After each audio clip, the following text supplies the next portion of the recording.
మనందరికీ పరిచయమైన వాక్య భాగమే ఫిలిప్పీలకు రాసిన పత్రిక. అపోస్తలుడైన పౌలు ఫిలిప్పీలకు రాసిన పత్రిక 2వ అధ్యాయం. అపోస్తలుడైన పౌలు ఫిలిప్పీలకు రాసిన పత్రిక 2వ అధ్యాయం.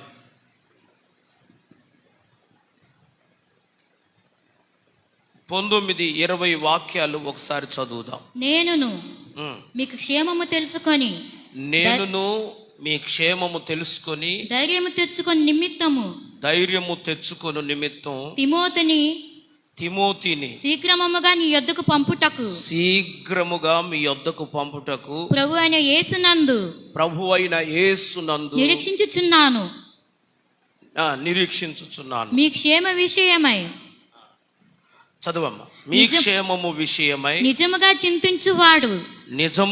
చింతించువాడు అతని వంటి వాడెవడు నా యొద్ద లేడు. అందరూ చాలమ్మా, చాలు.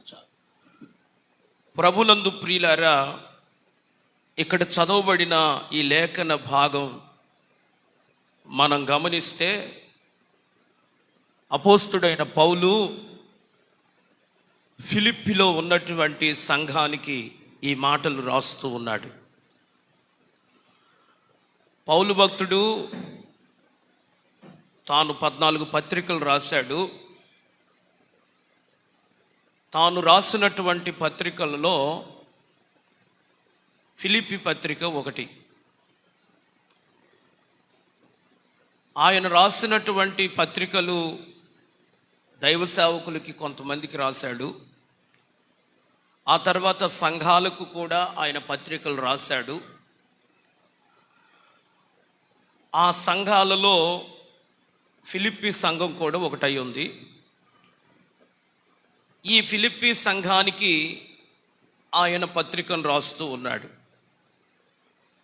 ఫిలిప్పీ సంఘం అనేటువంటిది అపోస్తలుడైన పౌలు గారికి చాలా ఇష్టమైన సంఘం, ప్రియమైన సంఘం అని మనము ఆ పత్రికను ధ్యానం చేసినప్పుడు మనకు అర్థమవుతుంది.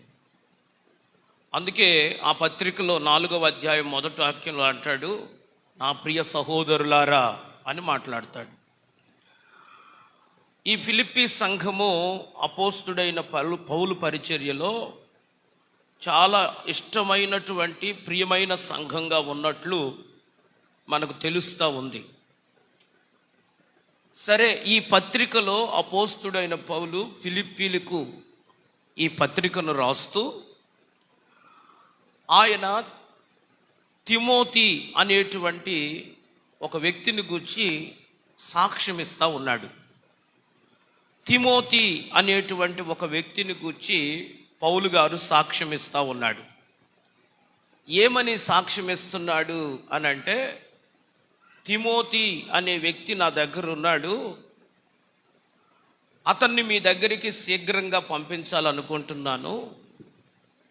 అతడు మీ క్షేమం విషయమై చింతించేవాడు, అతని వంటి వాడు ఎవడును నా యొద్ద లేడు అని తిమోతిని గూర్చి పౌలు గారు సాక్ష్యం ఇవ్వటం మనం చూస్తూ ఉన్నాం. ప్రియులారా, ఈ దినాన నేను చెప్పాలనుకుంటున్న విషయం ఏంటంటే, తిమోతి గూర్చి పౌలు భక్తుడు ఒక మంచి సాక్ష్యం ఇచ్చాడు.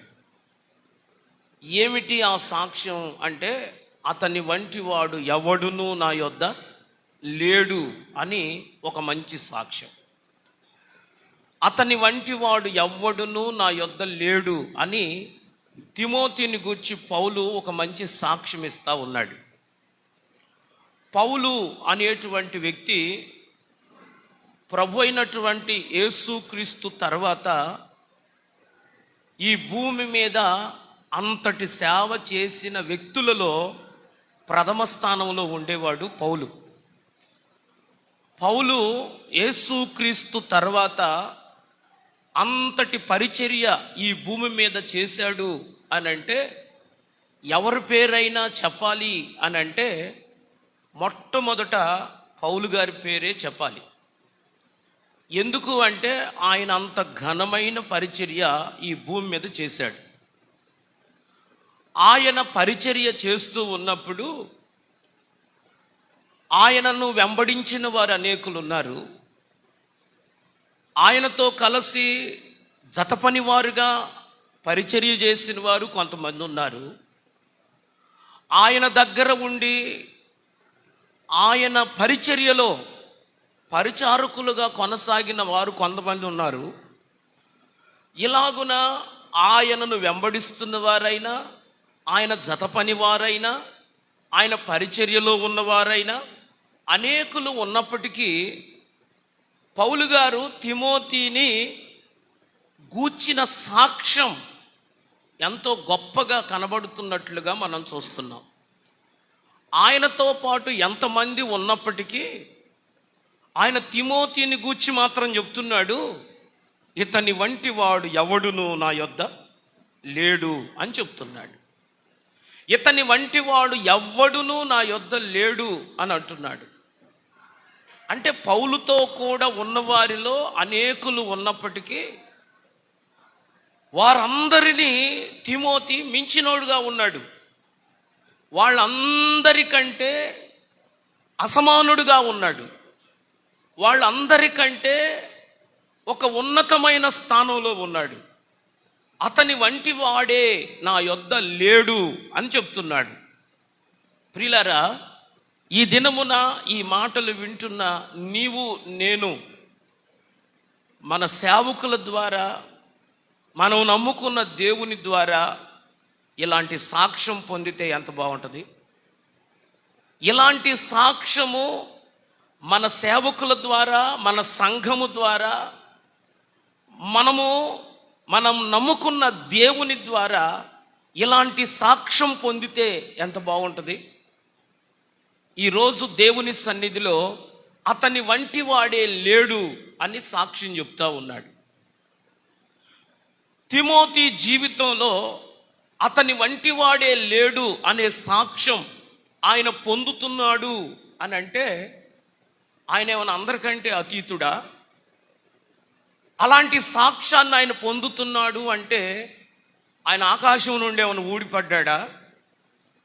అలాంటి సాక్ష్యాన్ని ఆయన పొందుతున్నాడంటే ఆయన దగ్గర ఏదైనా అతీతమైన శక్తులు ఏమైనా ఉన్నాయా? అంతటి సాక్ష్యం ఆయన ఎలా పొందగలుగుతున్నాడు? ఈయనకున్నటువంటి ప్రత్యేకత ఏంటి? ఆయన అలాగే ఎందుకు అయ్యాడు? అతని వంటి వాడే లేడు అనే ఒక సాక్ష్యానికి ఆయన ఎలాగా దేవుని బిడ్డలారా దాన్ని ఫుల్ఫిల్ చేయగలుగుతున్నాడు అనేది ఈ దినాన మనం ఆలోచించవలసిన అవసరత ఎంతైనా ఉన్నదని ప్రభు పేరట మనం చేస్తున్నాను. ఆయనే ఉన్న అతీతమైన శక్తులు కలిగిన వాడేం కాదు. వాక్యం ఆయన గురించి ధ్యానం చేసినప్పుడు బైబిల్ గ్రంథంలో తిమోతిని గూర్చి మనం అర్థం చేసుకుంటే ఆయన అతీతమైన శక్తులు కలిగిన వాడు కాదు, ఆకాశం నుండి ఊడిపోయినవాడు కాదు. ఆయన మనలాంటి వాడే. ఆయన అందరూ ఎలాగున తల్లిదండ్రులకు పుట్టారో ఆయన కూడా అట్నే పుట్టాడు. ఈ భూమి మీద ఒక మనిషి ఎలాగూ జీవిస్తాడో ఆయన కూడా అలాగే జీవించాడు. ఈ భూమి మీద ఒక మనిషి ఎలాగున పిరికితనం కలిగి ఉంటాడో ఆయన కూడా అలాగే పిరికితనం కలిగి ఉన్నాడు. ఈ భూమి మీద ఒక మనిషి ఒక సున్నితమైన మనస్సు కలిగిన వాడు ఎలా ఉంటాడో అలాగే ఆయన కూడా సున్నితమైన మనస్సు కలిగి ఉన్నాడు. ఈ భూమి మీద ఉన్నటువంటి మనుషులు రోగాలు రొప్పులతో ఎలా బాధపడతారో ఆయన కూడా రోగాలు రొప్పులతో బాధపడ్డాడు. ఆయన పిరికితనం కలిగి ఉన్నాడు. ఆయనకు కూడా ఎమోషన్స్ ఉన్నాయి. ఆయన కన్నీళ్లు విడిచే తత్వం కలిగిన వాడు అని, ఆయన సిగ్గుపడే తత్వం కలిగిన వాడు అని దేవుని వాక్యం ఆయన గురించి తెలియపరుస్తూ ఉంది. నేను జ్ఞాపకం చేస్తాను. తిమోతికి రాసిన 2వ పత్రిక 1వ అధ్యాయం 7వ వాక్యాన్ని ఒకసారి చదివితే, తిమోతికి రాసిన 2వ పత్రిక 1వ అధ్యాయం 7వ వాక్యం ఒకసారి చదువుతారా? దేవుడు మనకు శక్తియు ప్రేమయు ఇంద్రియ నిగ్రహము గల ఆత్మను ఇచ్చెను గాని పిరికితనం కలిగిన ఆత్మని ఇయ్యలేదు. కాబట్టి ఒక్క నిమిషం ఆగండి. ఏ ఆత్మ నీ లేదని చెప్తున్నాడు? ఎవరు చెబుతున్నారు? పౌలు గారు చెబుతున్నాడు. ఎవరికి చెబుతున్నాడు? తిమోతికి చెబుతున్నాడు. పౌలు గారు తిమోతికి ఉత్తరం రాస్తూ ఆ తిమోతికి చెబుతున్నాడు, ఏయ్ తిమోతి, దేవుడు మనకి మన జీవితంలో శక్తియు ఇంద్రియ నిగ్రహము కలిగిన ఆత్మనే ఇచ్చాడు, కానీ పిరికితనం కలిగిన ఆత్మ నీ లేదయ్యా. పిరికితనం కలిగిన ఆత్మ ఏం లేదు, కాబట్టి నువ్వు పిరికితనంగా ఉండొద్దు అని చెప్తున్నాడు. అది హెచ్చరిక అన్నమాట. పిరికితనం కలిగిన ఆత్మను ఇవ్వలేదు అని అంటే, ఇప్పుడు తిమోతి అనే వ్యక్తి ఏమై ఉన్నాడు అనగా పిరికోడై ఉన్నాడు. ఆ మాటను బట్టి మనం అర్థం చేసుకోవాలి. ఏంటి అంటే అతడు ఏమై ఉన్నాడు చెప్పాలి? పిరికివాడై ఉన్నాడు. పిరికివాడై ఉన్నాడు అని దేవుని వాక్యము మనకు తేటపరుస్తూ ఉంది. దేవుని బిడ్డలారా, అతడు పిరికివాడై ఉన్నాడు. అంతేకాదు, ఆ వచనంలోనే మనం కిందకు చదువుకుంటూ వస్తే అక్కడ రాయబడి ఉంటుంది, అతడు సిగ్గుపడేవాడై ఉన్నాడు అని రాయబడి ఉంటుంది. దేవుని బిడ్డలారా, మనము సిగ్గుపడనక్కరలేదు అని చెప్తాడు పౌలు భక్తుడు. అక్కడే మనం చదువుకుంటూ వస్తే ఆయన అంటాడు ఏమని? మనము సిగ్గుపడనక్కరలేదు అని అంటాడు. ప్రియులారా, అంటే తిమోతి తన జీవితంలో ఎలాంటి అనుభవాన్ని కలిగి ఉన్నాడు అని అంటే, ఆయన సిగ్గుపడే తత్వాన్ని కలిగి ఉన్నాడు అని మనము ఆ మాటలను చదివినప్పుడు అర్థం చేసుకోవాలి. ఒకటి, ఆయన పిరికితనం కలిగిన వాడు. రెండవది, ఆయన సిగ్గుపడే తత్వం కలిగిన వాడు. అంతేకాదు, అక్కడ మూడో వాక్యం ఒకసారి చదివితే, అక్కడే మూడో వాక్యం చదివితే ఆయన అంటాడు, నేను మాసిదోనియాకు వెళ్ళుచుండగా సత్యమునకు భిన్నమైన బోధ చేయవద్దనియు. అమ్మా చూస్తున్నారా? రెండో పత్రిక 1వ అధ్యాయము 3వ వాక్యం చదివితే, నా ప్రార్థనల యందు ఎడతెగక నిన్ను జ్ఞాపకము చేసుకొనుచు నీ కన్నీళ్లు తలుచుకుంటున్నాను అని అన్నాడు. ఏం తలుచుకుంటున్నాడట? నీ కన్నీళ్లు తలుచుకుంటున్నాను అంటే ఈయనకి పద్దాక ఏడిసే తత్వం ఉంది. ఏడుస్తాడు, పద్దాక ఏడుస్తాడు. చిన్నదానికి పెద్దదానికి, చీటికి మాటికి ఏడ్చే తత్వం కలిగినటువంటి వాడు. అంటే ఒక మాటలో చెప్పాలంటే ఆయన చాలా ఎమోషనల్ పర్సన్, చాలా సున్నితమైనటువంటి మనస్సు కలిగిన వాడు తిమోతి అని మనం గుర్తుపెట్టుకోవాలి. ఒకటి, ఆయన పిరికివాడు. 2, ఆయన సిగ్గుపడేవాడు. 3, ఆయన కన్నీళ్లు విడిచేవాడు, అంటే చాలా సున్నితమైనటువంటి మనస్సు కలిగిన వాడు అని జ్ఞాపకంలో ఉంచుకోండి. అంతేకాదు, 5వ అధ్యాయం, మొదటి పత్రిక 5వ అధ్యాయం 23వ వాక్యాన్ని మనం చదివితే అక్కడ తిమోతిని గూర్చి రాయబడి ఉంది, ఇక మీదట నీళ్లు త్రాగక నీ కడుపు జబ్బు నిమిత్తం తరచుగా వచ్చు బలహీనతల కోసం ద్రాక్షారసమును కొంచెముగా పుచ్చుకొనుము అని పౌలు భక్తుడు తిమోతికి చెబుతున్నాడు. అంటే తిమోతి తన జీవితంలో కడుపు జబ్బు కలిగినోడు. ఆయనకి తరచుగా ఏమొస్తుందట? జబ్బు వస్తుంది. తరచుగా ఆయనకి కడుపులో నొప్పి వస్తుంది. అంటే ఇప్పుడు ఒక మాటలో చెప్పాలంటే ఆయన అంత ఆరోగ్యవంతుడు కూడా కాదు. ఆయన ఆరోగ్యవంతుడు కాదు, ఆయన బలహీనమైనటువంటి వ్యక్తి. మాటికి ఆయన ఏడుస్తూ ఉంటాడు. అంతేకాదు, సిగ్గుపడుతూ ఉంటాడు, పిరికితనం కలిగిన వాడుగా ఉంటాడు. ఈ అనుభవాలన్నీ కూడా తిమోతి జీవితంలో కలిగి ఉన్నాడు. అంటే ఇప్పుడు మనం అర్థం చేసుకోవాలి ఆయన గురించి, ఆయన మనలాంటోడే అని. ఆయన మనలాంటోడే. మనకు కూడా సిగ్గుపడే తత్వాలు ఉంటాయి, మనకు కూడా పిరికితనం కలిగిన అనుభవాలు ఉంటాయి, మనకు కూడా కన్నీళ్లు విడిచే అనుభవాలు ఉంటాయి, మనకు కూడా సున్నితమైన మనస్సు కలిగిన విధానాలు ఉంటాయి. మనం కూడా మాటిమాటికి ఏదో ఒక బలహీనతకు, అనారోగ్యానికి మనం గురి అవుతూ ఉంటాం. ఇలాంటి పరిస్థితులు గుండా మనం ప్రయాణం చేస్తున్నాం. తిమోతి అలాగే ప్రయాణం చేశాడు. కానీ ఇలాంటి వ్యక్తిని గూర్చి పౌలు భక్తుడు అంటాడు, ఇతని వంటి వాడు నా యొద్ద లేడు అన్నాడు. స్తోత్రం కలుగునుగాక. ఏమంటున్నాడు? ఇతని వంటి వాడు నా యొద్ద లేడు అని అంటున్నాడు. ఇలాంటి వ్యక్తిని గూర్చి ఇతని వంటి వాడు నా యొద్ద లేడు, ఎవడూ లేడు అని అన్నాడు. ఎంత గొప్ప సాక్ష్యం అది. మాటి మాటికి సిగ్గుపడే వ్యక్తి, మాటి మాటికి కన్నీళ్లు విడిచే వ్యక్తి, మాటి మాటికి బలహీనుడయ్యే వ్యక్తి, మాటి మాటికి పిరికితనంతో బ్రతికే వ్యక్తి, మాటి మాటికి సున్నితమైన మనస్సు కలిగి దేవుని బిడ్డలారా నడుచుకునేటువంటి వ్యక్తిని గూర్చి పౌలు భక్తుడు ఏం చెబుతున్నాడు అని అంటే, తన జీవితంలో ఇతని వంటి వాడు నా దగ్గర చాలా మంది ఉన్నారు, నా దగ్గర అలాంటి దేవుని బిడ్డలారా తిమోతి లాంటి వారు పరిచర్యలో ఉన్నారు, జత పనివారుగా ఉన్నారు, నన్ను వెంబడిస్తున్న వారు ఉన్నారు, అనేక రీతులుగా పరిచర్యలో కొనసాగుతున్న వారు ఉన్నారు.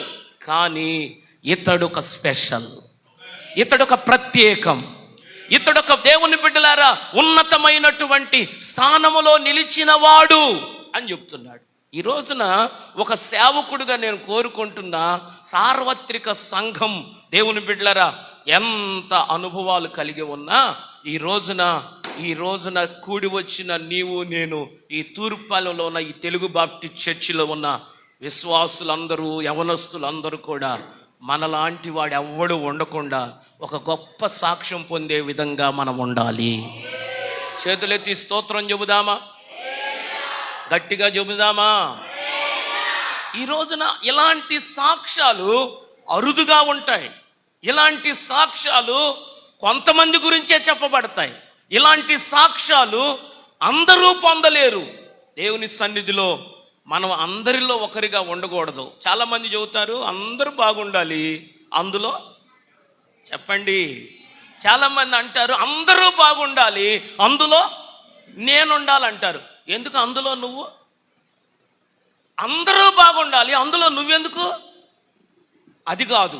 ఈ రోజున దేవుని పిల్లలుగా, దేవుని సంఘముగా, ఒక క్రైస్తవునిగా మనం కలిగి ఉండాల్సిన నినాదం ఏంటో తెలుసా? అందరూ బాగుండాలి, అందరికంటే స్పెషల్గా నేను ఉండాలి. అందరూ బాగుండాలి, అందరికంటే ఉన్నతంగా నేను ఉండాలి. అందరూ బాగుండాలి, అందరికంటే ఘనముగా నేను ఉండాలి. అందరూ బాగుండాలి, అన్ని సంఘాలు బాగుండాలి, అన్నిటి సంఘాలలో నేను ప్రత్యేకించబడిన సంఘంగా ఉండాలి. ఇది కావాలి మనకి. ఈ అనుభవంలో ఉండాలి మనం. ఇప్పుడు చెప్తున్నా, తిమోతి ఒక మంచి సాక్ష్యం పొందుకున్నాడు. అతని వంటి వాడు ఎవడునూ నా యొద్ద లేడు. ఆ స్థానానికి ఆయన వెళ్ళటానికి ఆయన ఏ అనుభవాలు గుండా వెళ్ళాడో నేను కొన్ని జ్ఞాపకం చేస్తాను. నేను వివరించను కానీ జ్ఞాపకం చేస్తా. చదవండి, ఆయన ఎక్కడ తన జీవితాన్ని ప్రారంభించాడు అని మనం ఆలోచన చేస్తే అపోస్తులైన పౌలు అపోస్తుల కార్యముల గ్రంథం 16వ అధ్యాయం 1వ వాక్యం ఒకసారి చదువుతారా? పౌలు దెర్బేకును లుస్త్రాకును వచ్చెను, అక్కడ తిమోతి అను ఒక శిష్యుడు ఉండెను. ఆ మాట గుర్తుపెట్టుకోండి. మొదటిగా ఆయన జీవితం ఎక్కడ ప్రారంభించాడు అంటే శిష్యునిగా తన జీవితాన్ని ప్రారంభించాడు. అమ్మా వినండి జాగ్రత్తగా. ఎక్కడ ప్రారంభించాడు చెప్పాలి. ఎక్కడ ప్రారంభించాడు? ఆయన మొదటి మెట్టు, ఆయన కొన్ని మెట్లు గుండా వెళ్ళాడు. వాటిలో మొదటి మెట్టు ఏంటంటే శిష్యుడు. ఆయన మొదట శిష్యుడిగా తన జీవితం ప్రారంభించాడు. తర్వాత మనం చూస్తే తెస్సలోనీయులకు రాసిన మొదటి పత్రిక 3వ అధ్యాయం 1వ వాక్యం ఒకసారి చదవండి. త్వరగా కొంచెం రెఫరెన్సులు చదువుదాం. తిమోతిని గురించి రాయబడి ఉంది. తెస్సలోనీయులకు రాసిన మొదటి పత్రిక 3వ అధ్యాయం 1వ వాక్యం. కాబట్టి ఇక సహింపజాలక ఎథెన్సులు మేముంటిగానైనను ఉండుట మంచిదని ఎంచి ఈ శ్రమల వలన ఎవడును కదిలింపబడకుండునట్లు మిమ్మును స్థిరపరచుటకును మీ విశ్వాసమును మిమ్మును హెచ్చరించుటకును మన సహోదరుడును క్రీస్తు సువార్త విషయములో దేవుని పరిచారకుడైన తిమోతిని మీ యొద్దకు పంపితిని. చాలు. ఇక్కడ మనం చూస్తున్నాం. మొదట ఏం చదువుకున్నాం? తిమోతి. చెప్పాలి. తిమోతి. పౌలు లుస్త్రాకు దెర్బేకు వచ్చెను, అక్కడ తిమోతి అను ఒక శిష్యుడు ఉండెను అని మనం చూస్తున్నాం. అంటే తిమోతి జీవితం శిష్యునితో ప్రారంభించబడింది. ఇప్పుడు శిష్యుని స్థానం లేదు, ఆ స్థానం నుండి మరొక స్థానానికి వచ్చాడు. అది ఏ స్థానం అంటే పరిచారకుడు. ఏ స్థానం అది? చెప్పాలి, నోరు తెరి చెప్పాలి. ఏ స్థానానికి వచ్చాడు ఆయన? మొదట ఏంటి? శిష్యుడు. తర్వాత ఏంటి? పరిచారకుడు. మూడవది చూద్దాం. కొరింథీయులకు రాసిన 2వ పత్రిక 1వ అధ్యాయం 1వ వాక్యం చదువుదాం. 1వ అధ్యాయం 1వ చదువమ్మ. దేవుని చిత్తము వలన క్రీస్తు యేసు యొక్క అపోస్తలుడైన పౌలును మన సహోదరుడైన తిమోతియును. ఒక్క నిమిషం. మన సహోదరుడైన, మొదట ఏమన్నాడు? శిష్యుడు అన్నాడు. తర్వాత ఏమన్నాడు? పరిచారకుడు అన్నాడు. ఇప్పుడు ఏమంటున్నాడు? సహోదరుడు. అంటే ఆయన శిష్యుడుగా తన జీవితాన్ని ప్రారంభించి శిష్యుడుగానే ముగించాల తన జీవితం. తన జీవితంలో ఆయన కొన్ని మెట్లు ఎక్కుతూ వస్తున్నాడు. శిష్యుడుగానే తన జీవితం కొనసాగించట్లా. ఆయన మొదట శిష్యుడు, తర్వాత పరిచారకుడు, తర్వాత సహోదరుడు అని మనం చూస్తున్నాం. ఆ తర్వాత మనం చూస్తే కొరింథీయులకు రాసిన 1వ పత్రికలో 4వ అధ్యాయము 17వ వాక్యం ఒకసారి చదవండి. చదువమ్మా. 17వ వాక్యం. మొదటి పత్రిక. మేము దృశ్యమైన వాటిని చూడక. మొదటి పత్రిక 4వ అధ్యాయం 17వ వాక్యం. ఇందు నిమిత్తము ప్రభువునందు నా ప్రియుడును నమ్మకమైన నా కుమారుడునగు తిమోతి ఒక్క నిమిషం. ఏమా ఎవరట చెప్పండి. మొదట ఎవరు? శిష్యుడు. తర్వాత ఎవరు? పరిచారకుడు. తర్వాత ఎవరు? సహోదరుడు. తర్వాత ఏమయ్యాడు? కుమారుడు. యేసు రక్తమే. చేతులెత్తి స్తోత్రం చెప్పండి. అక్కడే కొరింథీయులకు రాసిన పత్రిక 16వ అధ్యాయం 10వ వాక్యం చదవండి ఒకసారి. 16:10. తిమోతి వచ్చిన ఎడల అతని మీ యొద్ద నిర్భయుడై ఉండునట్లు చూచుకొనుడి. అతడు నా వలనే ప్రభువు పని చేయువాడు. స్తోత్రం చెబుతారా? ఇప్పుడు మనం చూస్తే ఇక్కడ అతడు నా వలనే ఏం చేస్తున్నాడు? ప్రభువు పని చేస్తున్నాడు. అంటే ఇప్పుడు ప్రభువు పనివాడయ్యాడు. ప్రభువు పనివాడు.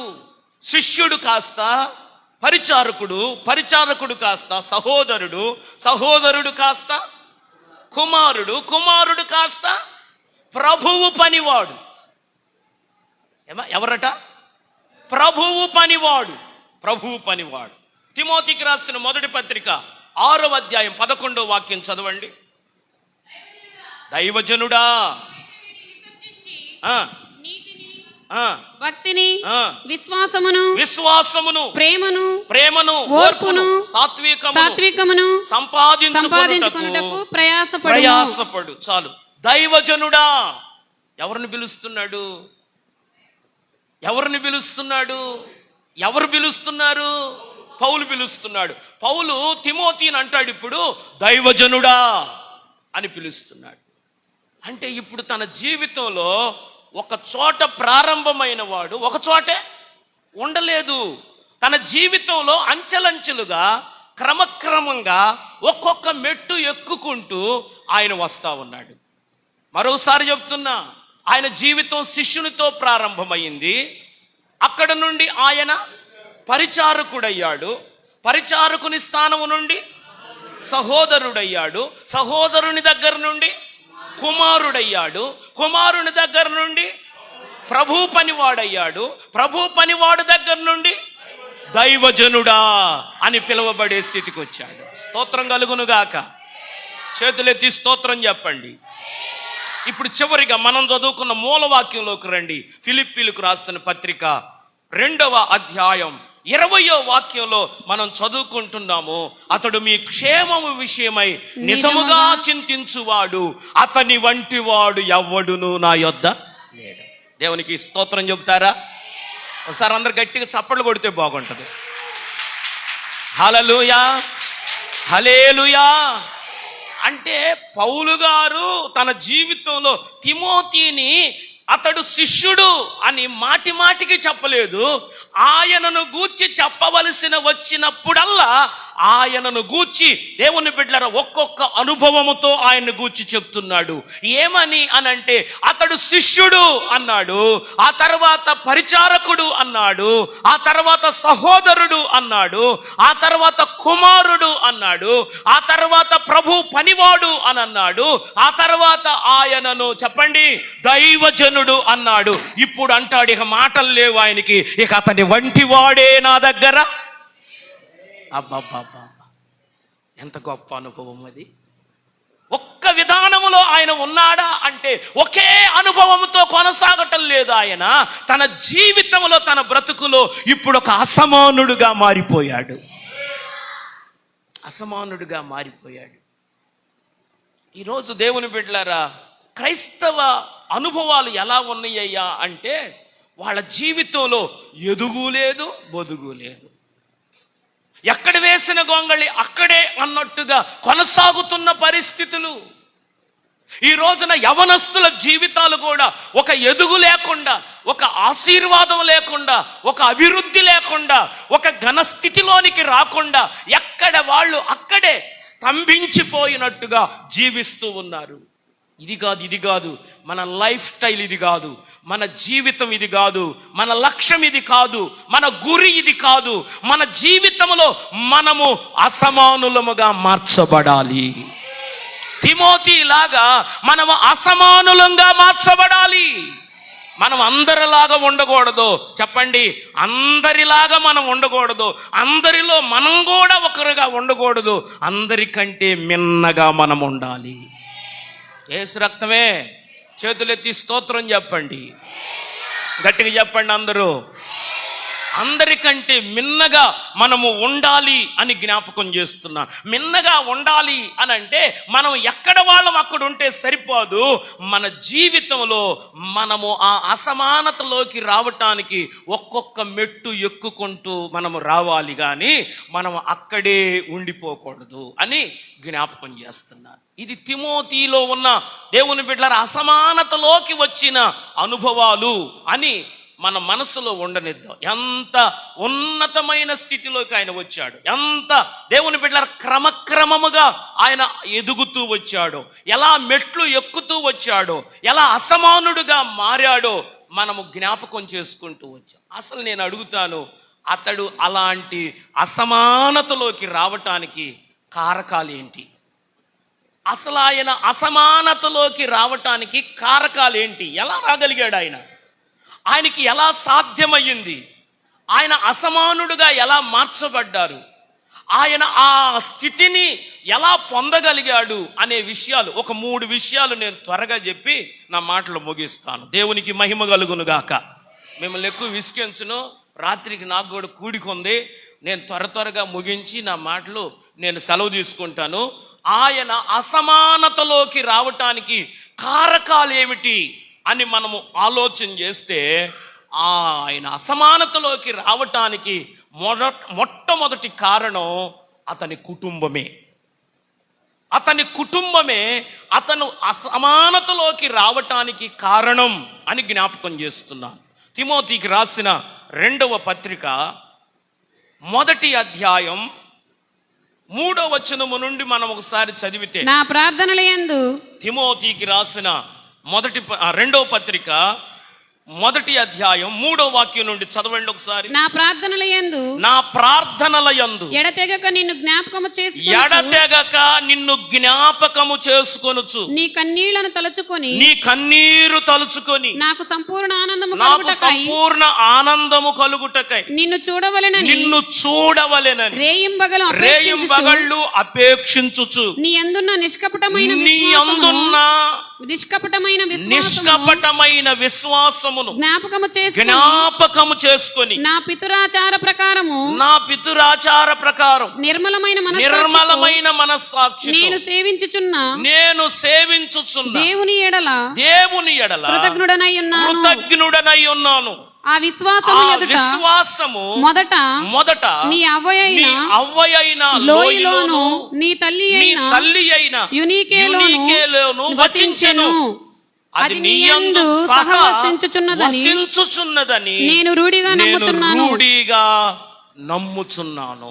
స్తోత్రం కలుగునుగాక. ఈ చదవబడిన ఈ లేఖన భాగం మనందరికి పరిచయమే. ఇక్కడ అపోస్తుడైన పౌలు భక్తుడు తిమోతికి ఈ పత్రికను రాస్తూ, తిమోతి తన జీవితంలో ఒక నిష్కపటమైన విశ్వాసం కలిగిన వాడు అని ఆయన గూర్చి జ్ఞాపకం చేస్తున్నాడు. ఇప్పుడు ఆయనలో ఉన్న ఆ నిష్కపటమైన ఆ విశ్వాసం ఏదైతే ఉందో, ఆ విశ్వాసము తన జీవితంలో వసించటానికి, ఆ విశ్వాసము ఆయనలో కలగటానికి, ఆ విశ్వాసము ఆయన యందు ఉండటానికి గల కారణం ఎవరయ్యా అనంటే తన అవ్వ అయిన యునీకే, తన అవ్వ అయిన లోయి, తన తల్లి అయిన యునీకే.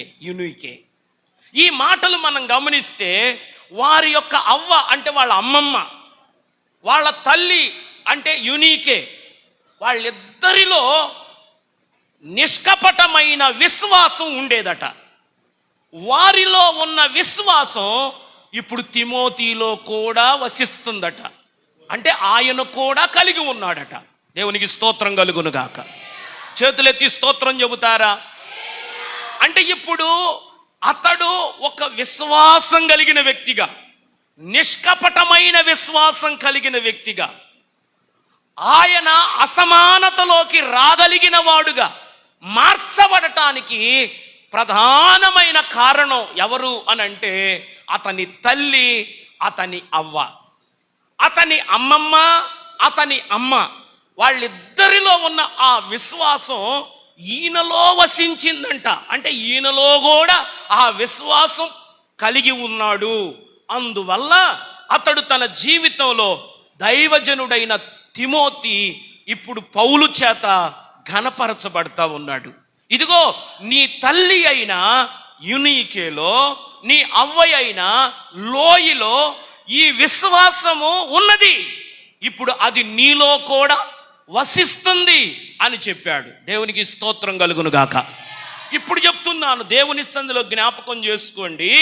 ఇప్పుడు ప్రిలారా, ఈ తల్లిలో ఉన్న విశ్వాసం, తన అవ్వలో ఉన్న విశ్వాసం ఈయన తన జీవితంలో పొందుకున్నాడు. అసలు ఈయన తండ్రిని గురించి మనం ఆలోచిస్తే, ఇందాక మొట్టమొదట మనం చదువుకున్న అపోస్తుల కార్యముల గ్రంథం 16వ అధ్యాయం మొదటి 2 వాక్యాల్లో మనం చదివితే ఆయన తండ్రిని గూర్చి రాయబడి ఉంటుంది, ఆయన తండ్రి గ్రీసు దేశస్థుడు అని. ఆయన తండ్రి ఎవరట? అందరు చెప్పాలి. ఆయన తండ్రి ఎవరట? ఆయన తండ్రి గ్రీసు దేశస్థుడు, అతని తల్లి యూదురాలు అని రాయబడి ఉంది. ఇప్పుడు చెప్తున్నా, అతని తండ్రి గ్రీసు దేశస్థుడు, అతని తల్లి యూదురాలు. సరే, యూదురాలైన అతని తల్లిలో విశ్వాసం ఉంది అని అంటే అది చెప్పుకోదగిన విషయమేం కాదు. అతని తల్లి అయిన యూదురాలిలో విశ్వాసము పుట్టింది అని అంటే యూదులలో దేవుని గూర్చిన నమ్మిక, యూదులలో దేవుని మీద విశ్వాసం అది ఆటోమేటిక్గా వచ్చేస్తుంది. అయితే ఇప్పుడు ఆమెలో ఉన్న విశ్వాసం ఈయనలోకి రావటం గొప్ప విషయమేం కాదు. కానీ అతని తండ్రిని గూర్చి అక్కడ ఏం రాయబడి ఉందంటే అతని తండ్రి ఒక గ్రీసు దేశస్థుడు అని రాయబడి ఉంది. అంటే ఇప్పుడు మనం ఏం అర్థం చేసుకోవాలంటే, గ్రీసు దేశస్థుడు అంటే అతడు ఒక అన్యుడు. తండ్రి ఎవరట? చెప్పాలి. తండ్రి ఎవరట? ఒక అన్యుడు. ఒక అన్యునిగా ఒక తండ్రిని కలిగి ఉన్నటువంటి తిమోతి ఇప్పుడు తన జీవితంలో తన తండ్రి యొక్క అలవాట్లు, తన తండ్రి యొక్క పద్ధతులు, తన తండ్రి యొక్క ప్రభావం తన మీద పడకుండా ఆ తల్లి, ఆ అవ్వ ఆయన్ని ఎంత భద్రపరిచారో దీన్ని బట్టి మనం అర్థం చేసుకోవాలి. ఈ రోజున జ్ఞాపకం చేస్తున్న తల్లి తన బిడ్డల విషయంలో ఎంత జాగ్రత్త వహించాలో మనం అర్థం చేసుకోవాలి. ఈ రోజున పిల్లలను కంటారు తల్లులు, పిల్లలను కని అడబడేస్తారు, ఊరి మీద వదిలేస్తారు. యవనస్తులు ఈ రోజున పాడైపోతున్నారు, త్రాగుబోతులు అవుతున్నారు, జూదగాళ్ళు అవుతున్నారు, వ్యభిచారులు అవుతున్నారు, దొంగలు అవుతున్నారు, హంతకులు అవుతున్నారు, మోసగాళ్ళు అవుతున్నారు. లోకానుసారమైన ఆచారాలలో అలవాట్లలో చిక్కుకొని వారు జీవితంలో వ్యసనాల బారిన పడుతున్నారు. ఏమిటయ్యా కారణం అంటే తండ్రి ప్రభావం వారి మీద పడకుండా వారిని భద్రపరచలేకపోతుంది. జ్ఞాపకం చేస్తున్న ఒక పిల్లవాడు సరి అయిన రీతిలో, ఒక క్రమమైన రీతిలో, వాడు భక్తి విధానాల్లో, దైవికమైన విధానాలలో, వాడు ప్రార్థన అనుభవాలలో ముందుకు సాగి ఒక విశ్వాసపు పునాదిని తన జీవితంలో ఒక పిల్లవాడు వేసుకోవాలి అని అంటే తండ్రి కంటే తల్లి బాధ్యత చాలా ఉన్నది అని జ్ఞాపకం చేస్తున్నా. ఈ రోజున తల్లులారా, మీ పిల్లల విషయంలో మీరు ఎలాంటి బాధ్యత వహిస్తున్నారు? వారు విశ్వాసం కలిగిన వారు, వారిలో ఉన్న విశ్వాసం తన కుమారునిలోకి కూడా చెప్పండి వసించేటట్లు చేయగలిగారు. అర్థమవుతుందమ్మా? ఆ తల్లులు పిల్లలలో ఏమి నింపారు?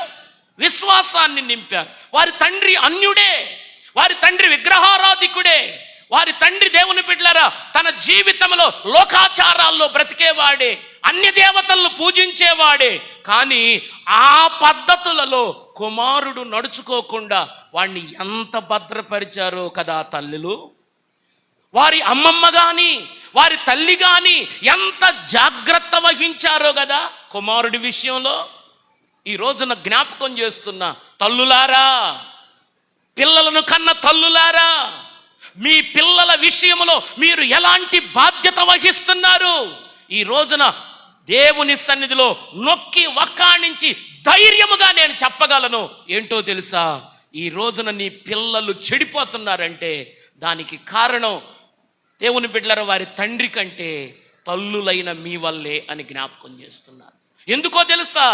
వారి విషయంలో మీరు బాధ్యత వహించటం లేదు, వారి విషయంలో మీరు శ్రద్ధ వహించటం లేదు, వారిని సరి అయిన త్రోవల్లో నడిపించటానికి మీరు పూనుకోవటం లేదు, వారిలో భక్తిని నింపటం లేదు, వారిలో విశ్వాసాన్ని నింపటం లేదు, వారిలో దైవికమైన ప్రేమను నింపటం లేదు, వారిలో దేవుని బిడ్డలారా వారిలో ప్రార్థన అనుభవాలను వారిలో నింపటం లేదు.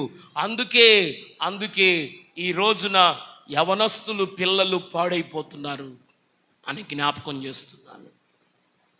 మన జీవితాలలో మన పిల్లల విషయంలో తల్లులు ఎంతో బాధ్యత వహించి ఒక గ్రీసు దేశస్థుడైన అన్యుడైన వాని యొక్క ప్రభావం తన పిల్లవాని మీద పడకుండా ఆ తల్లి ఆ అవ్వ ఎంత జాగ్రత్త వహించారో దేవునికి స్తోత్రం కలుగును గాక. చేతులెత్తి స్తోత్రం చెబుతారా? గట్టిగా స్తోత్రం చెబుతారా? ఎంత జాగ్రత్త వహించారో. ఈ రోజున నీ పిల్లల విషయంలో నువ్వంత జాగ్రత్త వహించగలుగుతున్నావా? ఓ యవనస్తులారా, నీ తండ్రి అనుసరించే ఆ విధానాలలో నువ్వు కొనసాగే పరిస్థితులు కాదు, నీ తల్లిని వెంబడించు, నీ తల్లిని వెంబడించు. దేవుని పేరట మనవి చేస్తున్న జాన్ వెస్లీని గూర్చి ఒక మంచి మాట నేను విన్నాను. అదేంటో తెలుసా? జాన్ వెస్లీ అంటాడు, చెప్పండి, నా తల్లి కన్నీళ్లలో నేను కొట్టుకొని వచ్చాను అని. నా తల్లి కన్నీళ్లలో నేను కొట్టుకొని వచ్చాను అని చెప్తాడు. ఈ రోజున జ్ఞాపకం చేస్తున్న తల్లి ఎంతగా కన్నీళ్లు విడిస్తే ఈ రోజున భూమిని తలక్రిందులు చేసేవారుగా పిల్లలు మారతారో కదా.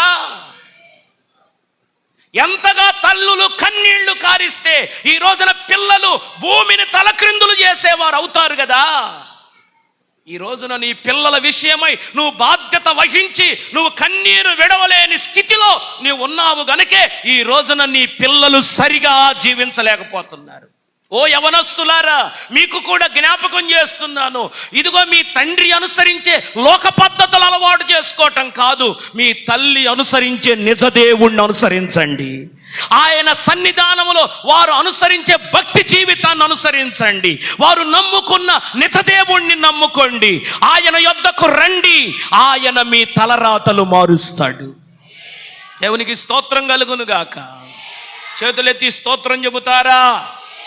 ఇప్పుడు చెప్తున్నాను, దేవుని బిడ్డలారా, ఆయనలో పౌలు భక్తుడు తిమోతిని రాస్తూ అంటాడు ఏమని అనంటే, ఇదిగో నీయందు నిష్కపటమైన విశ్వాసం నేను జ్ఞాపకం చేసుకుంటున్నాను. ఓయ్ తిమోతి, నీయందు నిష్కపటమైన విశ్వాసం ఉంది, అది నేను జ్ఞాపకం చేసుకుంటున్నాను అంటున్నాడు. నిష్కపటమైన విశ్వాసం అంటే ఏంటో తెలుసా? నిష్కపటమైన విశ్వాసం అంటే వేషధారణ లేని అనుభవము అని అర్థం. వేషధారణ లేని అనుభవం అంటే ఇప్పుడు ఈయన విశ్వాసం కలిగి ఉన్నాడు అంటే వేషధారణతో జీవించే జీవితం కాదు. దేవుని బిడ్డలారా, బయట ఒక రకంగా లోపల ఒక రకంగా ఉండే విధానం కాదు. అందరూ ఉన్నప్పుడు ఒక రకంగా, ఎవరూ లేనప్పుడు ఒక విధంగా ఉండే విధానం కాదు. ఇంట్లో ఉన్నప్పుడు ఒక రకంగా, బయట ఉన్నప్పుడు ఒక రకంగా ఉండే విధానం కాదు.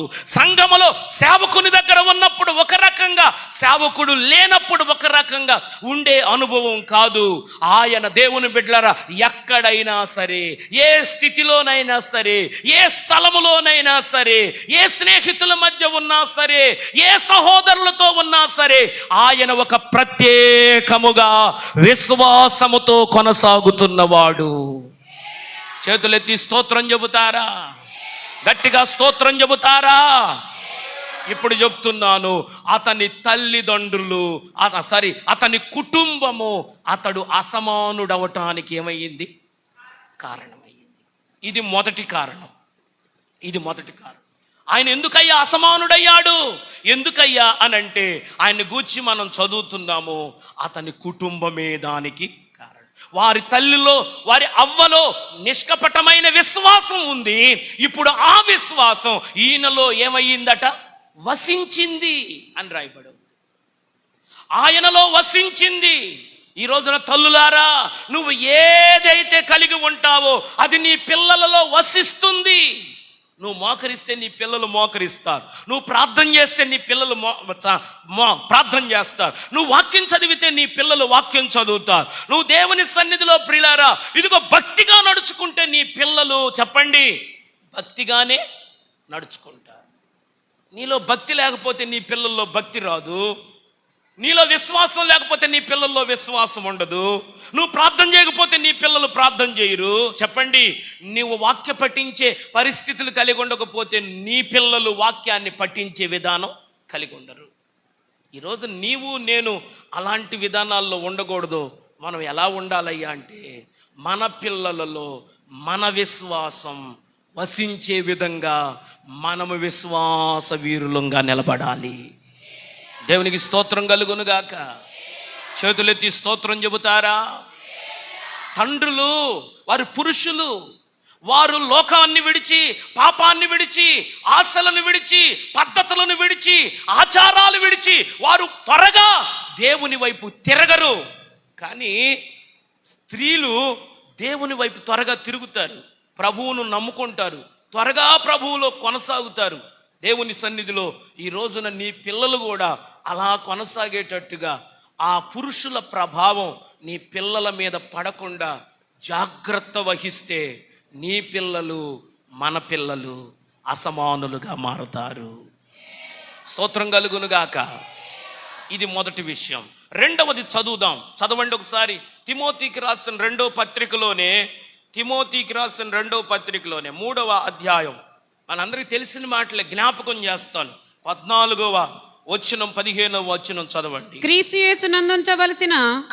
యేసునందుంచవలసిన విశ్వాసము ద్వారా రక్షణార్థమైన జ్ఞానము నీకు కలిగించుటకు శక్తిగల పరిశుద్ధ లేఖనములను బాల్యము నుండి నీవు ఎరుగుదువు గనుక నీవు నేర్చుకొని రూఢి అని తెలుసుకొన్నవి ఎవరి వలన నేర్చుకొంటివో ఆ సంగతి తెలుసుకొని వాటి యందు నిలకడగా ఉండుము. స్తోత్రం చెబుతారా? ఇక్కడ చదవబడిన ఈ మాటలు మనం గమనిస్తే తిమోతిని గూర్చి మరొక మాట ఇక్కడ రాయబడి ఉంది. తిమోతి తన జీవితంలో అసమానుడు అవటానికి మొదటి కారణం అతని కుటుంబం అయితే, రెండవది అతడు అసమానుడు అవటానికి కారణం దేవుని వాక్యం. ఏమా దేవుని వాక్యం. ఆయన గూర్చి ఏమి రాయబడి ఉంది అని అంటే, అతడు పరిశుద్ధ లేఖనములను ఎరిగినవాడట. ఏమ్మా, ఏమి ఎరిగినవాడట? చెప్పాలి అందరూ చెప్పాలి. ఏమి ఎరిగినవాడట? పరిశుద్ధ లేఖనములను ఎరిగినవాడు అని రాయబడి ఉంది. పరిశుద్ధ లేఖనములను ఎరిగినవాడు ఎప్పటి నుండి ఎరిగి ఉన్నాడు? చెప్పాలి. ఎప్పటి నుండి ఎరిగి ఉన్నాడు? బాల్యము నుండి దేవుని వాక్యాన్ని ఎరిగి ఉన్నాడట. బాల్యము నుండి దేవుని వాక్యమును, దేవుని బిడ్డ పరిశుద్ధ లేఖనాలను ఆయన ఎరిగి ఉన్నాడు. బాల్యము నుండే దేవుని వాక్యము ఎరిగినవాడు. బాల్యము నుండి. బాల్యము అనే మాట గ్రీకులో ఇలా రాయబడి ఉంది. బ్రెపోస్ అనే పదం ఉపయోగించబడి, బాల్యము అనే మాటకి బ్రెపోస్ అనేటువంటి మాట ఉపయోగించబడి. బ్రెపోస్ అంటే అర్థం ఏంటో తెలుసా? శిశువు అని అర్థం. ఏమా, బ్రెపోస్ అంటే ఏంటి? శిశువు అని అర్థం. అంటే ఇప్పుడు ఈయన తెలుగు బైబిల్లో బాల్యము అని రాయబడి ఉంది, కానీ చెప్పండి గ్రీకులో ఇలా రాయబడి ఉంది, అతడు శిశువు దగ్గర నుండే ఏమి ఎరిగి ఉన్నాడట? శిశువు అంటే ఎన్ని సంవత్సరాల వయసు? శిశువు అని ఎన్ని సంవత్సరాల వయసు కలిగిన వాళ్ళు అంటారు? శిశువులు అని. అమ్మా, శిశువులు అని ఎప్పుడు అంటారు? ఎవరు అసలు శిశువులు అని అనబడతారు అని మనం ఆలోచన చేస్తే, శిశువులు అని ఎవరిని అంటారంటే 2 సంవత్సరాల లోపు ఉన్నటువంటి వారందరినీ శిశువులు అంటారు. 2 సంవత్సరాల వయసు కలిగి దానికంటే తక్కువ వయసు కలిగిన వారందరినీ శిశువులు అంటారు. అంటే ఇప్పుడు తిమోతి తన జీవితంలో లేఖనాలను ఎరిగి ఉన్నాడట. ఎప్పటి నుండి? అతడు శిశువుగా ఉన్నప్పుడు నుండే లేఖనాలు ఎరిగి ఉన్నాడట. అంటే అతడు పాలు త్రాగే వయసు నుండే, అనగా బాల్యము నుండే, అనగా 2 సంవత్సరాల వయసు కంటే తక్కువ వయసు నుండే తన జీవితంలో అతడు పరిశుద్ధ లేఖనములను ఎరిగిన వాడుగా ఉన్నాడు. లేఖనాలను ఎరిగి ఉన్నాడట. ఈ రోజున దేవుని పేరట మనవి చేస్తున్నాను, లేఖనాలను ఎరిగిన వాడుగా ఉన్నాడు. అమ్మా, వింటున్నారా? దేవుని వాక్యాన్ని ఈ రోజున నువ్వు నేను ఎరగాలి. ఓ పిల్లలారా, ఓ యవనులారా, ఓ సంఘస్థులారా, ఓ దైవ జనాంగమా, ఈరోజు దేవుని వాక్యమును నీవు నేను ఎరిగిన వారమై ఉండాలి. దేవుని వాక్యమును, పరిశుద్ధ లేఖనాలను మనము తెలుసుకునే వారమై ఉండాలి. దాన్ని మన జీవితంలో, దాన్ని మన బ్రతుకుల్లో పఠించే వారమై ఉండాలి. ఆ వాక్యాన్ని బాల్యము నుండి ఆయన ఎరిగి ఉన్నాడు గనుకే ఇప్పుడు ఆ తిమోతి ఆ వాక్యమును ఎరిగిన వాడు గనక అతడు ఇప్పుడు అసమానుడు అనే సాక్ష్యాన్ని పొందగలుగుతున్నాడు. చేతులెత్తి స్తోత్రం చెబుతారా? గట్టిగా స్తోత్రం చెబుతారా? ఒక్క మాట జ్ఞాపకం చేస్తున్నాను. ఇదిగో తిమోతి తన జీవితంలో దేవుని వాక్యమును ఎరిగి ఉన్నాడు. అసలు దేవుని వాక్యం ఎలాంటిది అని మనం ఆలోచన చేస్తే 19వ కీర్తన 10వ వాక్యాన్ని మనం చదివితే అక్కడ కీర్తనాకారుడు వాక్యమును గూర్చి, లేఖనాలను గూర్చి రాస్తూ చెబుతున్నాడు. 19వ కీర్తన 10వ వాక్యంలో అంటాడు, అవి బంగారము కంటెను, విస్తారమైన మేలిమి బంగారము కంటెను, కోరదగినవి తేనె కంటెను. చెప్పండి, జుంటె తేనె ధారల కంటెను మధురమైనది. దేవునికి స్తోత్రం కలుగునుగాక. దేవుని వాక్యము ఎలాంటిదయ్యా అంటే అది బంగారముతో సమానం, అది మేలిమి బంగారముతో సమానం, అది తేనెతో సమానం, అది తేనె జుంటె తేనె దారలతో సమానం. ఇలాంటి వాక్యాన్ని, ఇలాంటి ఘనమైన దానిని మనము స్వీకరించాలి, దానిని మనము ఎరగాలి, దాన్ని మనం పఠించాలి, దాన్ని మనము చదువుతూ ఉండాలి. అలాగ దేవుని వాక్యమును ఎవరు చదువుతారో, దేవుని వాక్యమును ఎవరు వింటారో, దేవుని వాక్యమును ఎవరు ఎరుగుతారో వారి జీవితాలలో వారు అసమానులుగా మార్చబడతారు. ఒకసారి గట్టిగా చప్పట్లు కొడుతూ ప్రభువును గనపరుస్తారా? గట్టిగా చప్పట్లు కొడుతూ ప్రభువును గనపరుస్తారా? హల్లెలూయా. ఇప్పుడు చెప్తున్నాను, ఈ అసమానులుగా వాక్యం చదివితే మార్చబడతామా అంటే దేవుని బిడ్డలారా, అవును, వాక్యం చెబుతుంది మార్చబడతామనే చెప్తుంది. ఎందుకని? వాక్యం చదివితే అసమానులు ఎలాగవుతారు అని మనం ఆలోచన చేస్తే 119వ కీర్తనలో మనము చదివితే 97వ వాక్యము నుండి మనం చదువుకుంటా వస్తే అక్కడ రాయబడి ఉంది.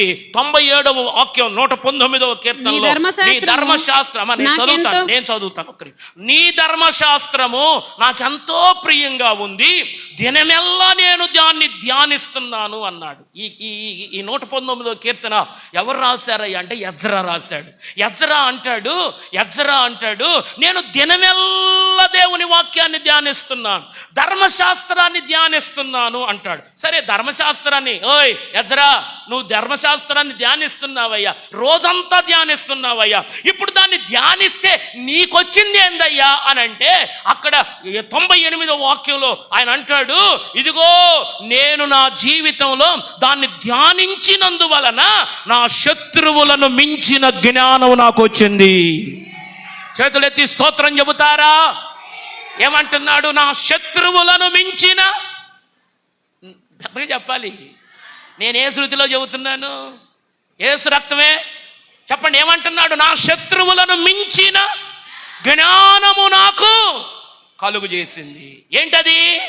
ఎట్టొచ్చిందయ్యా? నీకు శత్రువుల కంటే మించిన జ్ఞానం నీకు ఎలాగొచ్చిందయ్యా అంటే ఆయన అంటాడు, నేను ధర్మశాస్త్రాన్ని ధ్యానిస్తున్నాను, దేవుని వాక్యాన్ని ధ్యానిస్తున్నాను, అందుకే ఇప్పుడు నా జీవితంలో నా శత్రువుల కంటే మించిన జ్ఞానం నాకు వచ్చింది అన్నాడు. ఇంకా కిందకు చదువుకుంటూ వస్తే 99వ వచనంలో రాయబడి ఉంది ఏమని? నీ శాసనాలను నేను ధ్యానించుచున్నాను, కావున నా బోధకుల కంటే నాకు విశేష. యేసు రక్తమే. చేతులెత్తి స్తోత్రం చెప్పండి. ఏమొచ్చిందంటే ఈయనకి ఏమొచ్చిందంట? జ్ఞానం వచ్చిందట. ఏ జ్ఞానం? ఎవరికంటే జ్ఞానం? శత్రువుల కంటే జ్ఞానం. చెప్పండి తర్వాత, ఆయన బోధకుల కంటే మించిన జ్ఞానం. ఆ కింద 100వ కీర్తనలో 100వ వచనంలో మనం చదివితే ఏమంటున్నాడు? నీ ఉపదేశములను నేను లక్ష్యము చేస్తున్నాను, కావున వృద్ధుల కంటే విశేషమైన జ్ఞానము కలదు.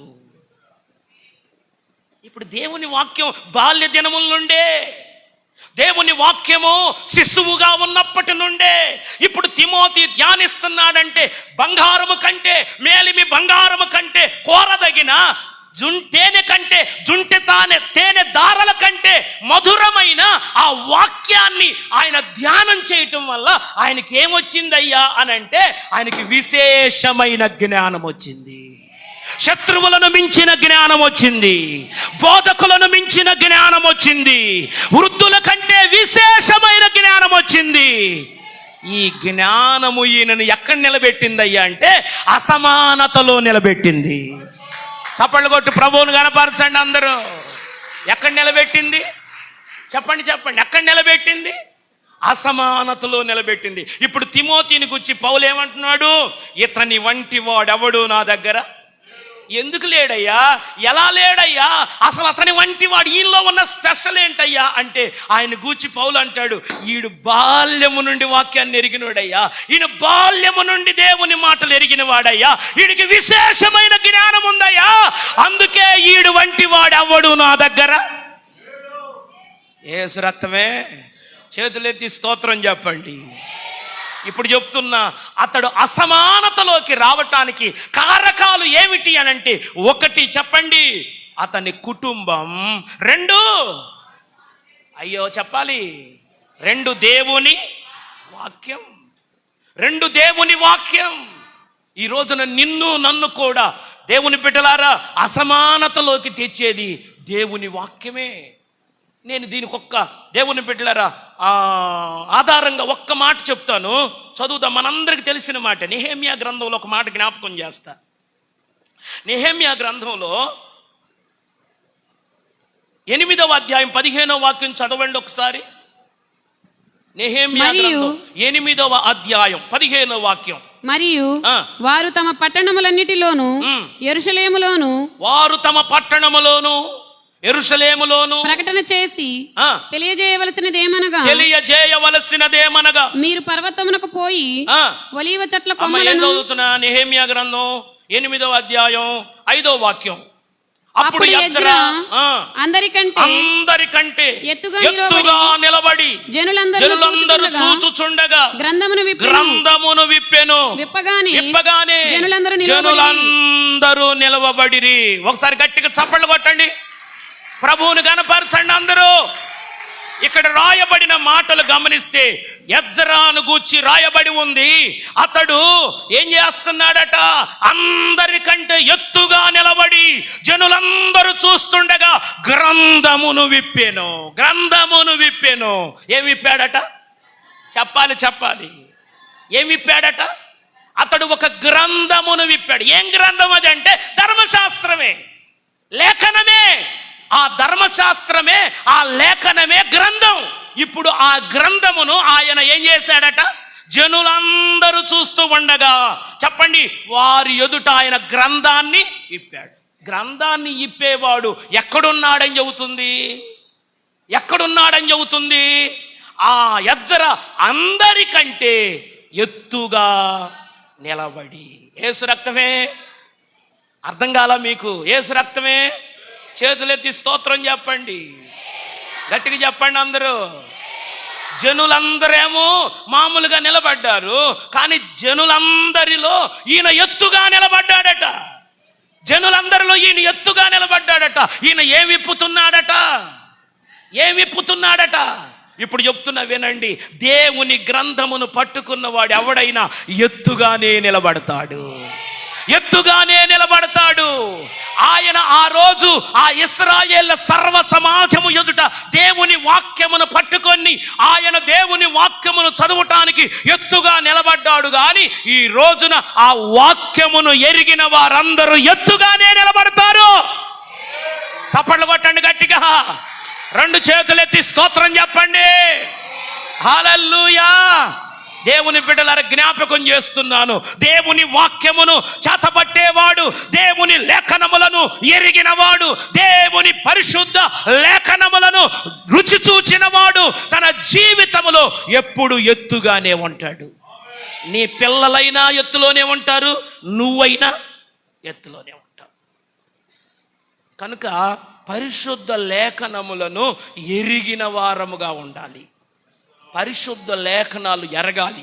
యవనస్తులారా, నువ్వు దేవుని వాక్యం చదువుతున్నావా? దేవుని వాక్యాన్ని ఎరుగున్నావా? చిన్న పిల్లలారా, దేవుని వాక్యం చదువుతున్నారా? దేవుని వాక్యం ఎరుగున్నారా?